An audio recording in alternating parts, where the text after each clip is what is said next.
Parce que pendant des années, avant le 1er avril 2014, on se plaignait, certains autour de cette table, que la dette était présentée par budget séparé, que nous demandions de la réduction de dette, elle n'était pas faite, qu'on demandait des diminutions de dépenses, on ne les constatait pas.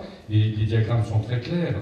L'épargne nette a pu être obtenue par l'équipe précédente uniquement par des cessions d'actifs. Et Dieu sait si nous nous sommes révoltés autour de cette table sur la dilapidation du patrimoine, des forêts, mais aussi des bâtiments. Donc je pense qu'aujourd'hui, simplement, un petit peu de reconnaissance de ce qui est fait dans un contexte de baisse de dotation de l'État et avec une présentation globale, avec un désendettement fort de l'ensemble des budgets principaux et confondus, mérite quand même d'être souligné et pour la première fois, effectivement, permet d'obtenir une épargne nette qui va nous permettre de regonfler enfin le budget des investissements, alors que vous aviez préconisé récemment, ce qui n'était pas le cas il y a 2 ans, de supprimer toute réduction de la dette pour faire des investissements. On va le faire en réduisant la dette et grâce aux bénéfices de l'excellent résultat de gestion des dépenses de fonctionnement qui nous dégagent de l'épargne nette. Voilà ce que je voulais rajouter comme commentaire.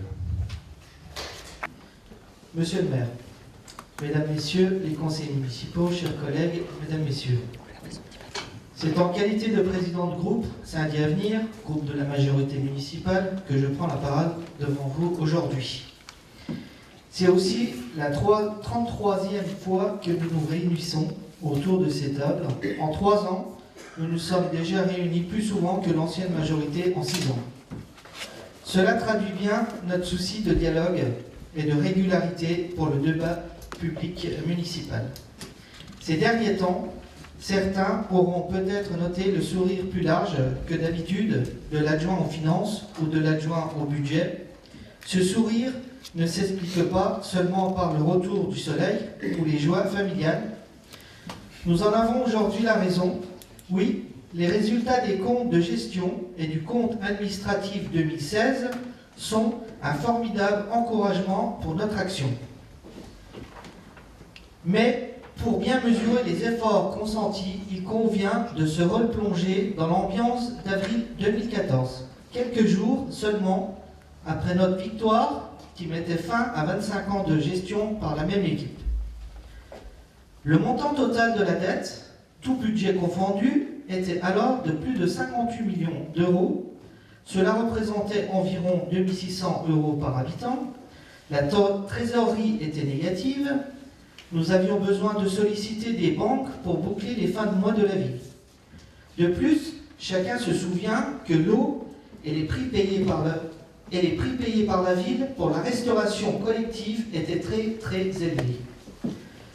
Ajoutons à ce tableau la découverte d'un trou de près de 10 millions dès les premières semaines, des versements non effectués à la Sève, de vente de biens impayés, anciennes piscines, terrains de camping, de subventions non mandatées, Aquanova, etc., etc. Pendant ce temps, les emprunts toxiques planaient au-dessus de nos têtes avec des taux d'intérêt de plus de 20% par an, sans aucun provisionnement effectué. Nous devions assumer une baisse des impôts de 5% et faire face à la baisse de soutien de l'État, 670 000 € de moins chaque année. Voilà le panorama du second trimestre 2014, lorsque nous avons commandé l'audit de cabinet Deloitte, réputé nationalement pour son sérieux. Son analyse a été sans appel. Personne ne l'a d'ailleurs contesté à l'époque, ni au conseil municipal, ni ailleurs. La ville courait le risque d'une mise sous tutelle du préfet dès l'horizon 2017.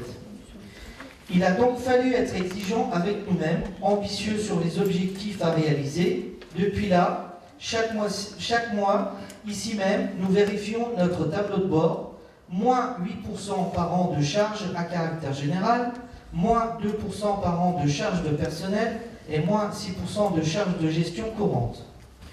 Nombreuses étaient les personnes, amies ou hostiles, qui doutaient de notre capacité à redresser la barre. Le défi semblait démesuré. Tous les élus de la majorité municipale se sont engagés dans cette voie. Tous les directeurs, chefs de service et personnel de la ville ont bien compris les enjeux de ce redressement financier. Sur ce chemin, nous n'avons d'ailleurs jamais pu compter sur le soutien de l'opposition. Fin 2014 déjà, nous constations chapitre par chapitre des évolutions favorables. Fin 2015, après une année complète de gestion budgétaire, les choses s'amélioraient, mais la route était encore très longue. Ce soir, nous savons que la ville dispose d'une épargne nette positive. Le cabinet Deloitte nous le prévoyait dans les 2 ans seulement. C'est d'ailleurs vrai sur le budget général comme sur le budget annexe. Sommes-nous pour autant sortis d'affaire? Non. Notre dette reste élevée. Les emprunts toxiques sont presque tous là. La charge d'Aquanova America n'est pas oubliée. Mais cela nous permet d'augmenter fortement notre capacité d'investir pour les déodatiennes et les déodatiens, tout en désendettant la ville. Nous faisons aussi face à nos contraintes, baisse des ressources, provision de l'emprunt Dexia. Nous baissons aussi le prix de l'eau et enfin, nous construisons une vraie ambition collective à l'échelle de l'agglomération. Saint-Dié-des-Vosges constate ce soir les premiers résultats tangibles de son redressement financier. La route sera encore longue, vous l'avez bien compris, mais le pire est derrière nous. Notre volonté, à nous élus de la majorité, est de poursuivre l'effort, car c'est la seule façon de servir honnêtement et sincèrement notre ville Saint-Dié-des-Vosges. Merci.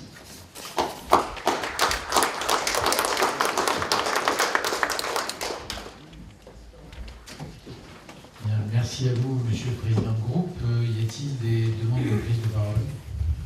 Oui, Monsieur le Conseiller municipal. Oui, juste pour apporter une petite modification ou un rappel à ce qui vient d'être dit à l'instant, où semble-t-il l'opposition n'a pas été solidaire, notamment dans les premiers mois. Je vous rappelle tout de même que nous avons voté de manière favorable les emprunts qui ont été nécessaires pour faire face au déficit que vous avez trouvé de la SER. Je crois que c'est mieux le rappeler, pas oublier ça, je pense que c'était peut-être un petit peu embêtant. Alors effectivement, les efforts sont faits, monsieur le maire. Je ne vois pas qui pourrait dire l'inverse. Ceci n'était pas évident, compte tenu de ce que vous avez trouvé comme situation. On la connaissait, vous et moi. Sans doute, elle était plus grave encore que ce qu'on pouvait imaginer. Donc ces efforts qui sont faits vont évidemment dans le bon sens. Simplement, je crois qu'il faut aussi, dans le même temps, prendre en compte certains éléments. Et vous savez que c'est là qu'on a peut-être une différence entre vous et nous au niveau de l'opposition concernant le niveau de la dette. On vous a toujours dit que ce qu'il faut, c'est qu'à terme, il y ait une diminution de la dette par habitant. Et pour cela, donc, il faut mener une politique plus ambitieuse et plus tournée vers l'avenir. Vous avez fait un choix qui est d'une réduction drastique de la dette. On prend acte en valeur absolue, et c'est vrai. Simplement, juste qu'il faudra que M. l'adjoint prenne en compte que face à ces emprunts qui ont été faits, il y a de l'actif. Je pense qu'il n'oubliera pas, lorsqu'il y aura des cessions d'actifs, comme ce soir, il y a eu quand même près de 500 000 pour la Sèvre, de enlever ces recettes. Parce que si vous ne prenez pas les emprunts qui ont financé les actifs, quand ceux-ci seront vendus, il ne faut peut-être pas non plus oublier de les enlever en recettes, parce que sinon, ça devient un peu compliqué. Alors, on va dire, on ne prend pas la dette, on prend les cessions d'actifs. Ça, c'est un peu la technique, où je connais votre honnêteté, donc vous le ferez. Juste pour me rappeler ce soir que ces efforts, certes, sont notables, mais je vous dis, dans le même temps, il faut quand même constater que le montant des investissements par habitant reste très, très, très faible. Pour la deuxième année consécutive, c'est 159 € par habitant. Je rappelle que la moyenne nationale est à 278 €, donc il reste un effort très conséquent pour retrouver ce niveau d'investissement. Et au niveau de la dette, malheureusement, malgré une diminution en valeur absolue, la dette par habitant a subi une augmentation entre 2015 et 2014 au niveau du budget principal. C'est un constat parce qu'il y a un élément qui n'a pas été cité ce soir et que nous devons tous déplorer, c'est la baisse notable de la population déodastienne. Ce qui fait que la charge pour chacun d'entre nous, chaque matin, n'a pas diminué malgré ce qui a été fait parce qu'il y a cette baisse de la population. C'est là que nous avons une différence entre votre politique et notre politique. Nous, on veut qu'il y ait un retour de la population dans cette ville de façon à ce qu'à terme, la dette diminue par habitant. Il faut pour cela mener une politique plus volontaire, je dirais, que celle que vous avez menée depuis 3 ans. Beaucoup s'interrogent sur le bien fondé de celle-ci. Alors évidemment, il y a eu des choses faites, hein, mais je pense que lorsque les finances sont très serrées, et elles le sont, les choix des investissements sont encore plus importants. Et vous savez qu'il y en a eu certains d'entre eux pour lesquels on n'était pas du tout d'accord. Vous avez fait des dépenses, à notre avis, inutiles, notamment au niveau de l'aménagement d'une rue piétonne où il n'y a ni commerce ni piéton. Vous allez dépenser beaucoup trop sur le parc de l'ancienne piscine avec... on ne l'avait pas vu la dernière fois, parce que ce qui a été projeté, d'ailleurs, c'est assez étonnant, vous avez projeté des plans sans nous montrer la Meurthe. Et il s'avère que lorsqu'on a demandé des plans avec beaucoup d'insistance, on a réussi à l'obtenir, on voit sur la Meurthe une passerelle. Donc, vous savez qu'on est contre, évidemment. Cet aménagement trop coûteux dans une institution financière qui ne permet pas de dépenser de l'argent qu'on n'a pas forcément.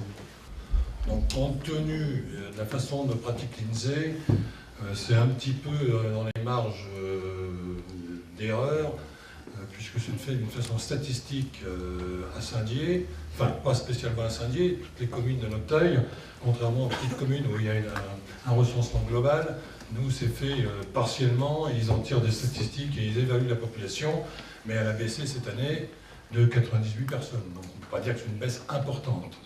Sur notre façon de faire, de privilégier la réduction, la baisse de la dette. Je suis d'accord avec vous, et vous le savez, notre politique, elle conduit à vouloir effectivement augmenter l'attractivité de la ville. Sur la façon de faire, là, on n'est plus d'accord. Et sur votre façon de faire à vous, je dirais que je ne suis pas d'accord, et je vais m'expliquer techniquement. Pour avoir été confronté à ce problème, c'est que pour emprunter, il faut avoir quelqu'un qui veuille bien nous prêter.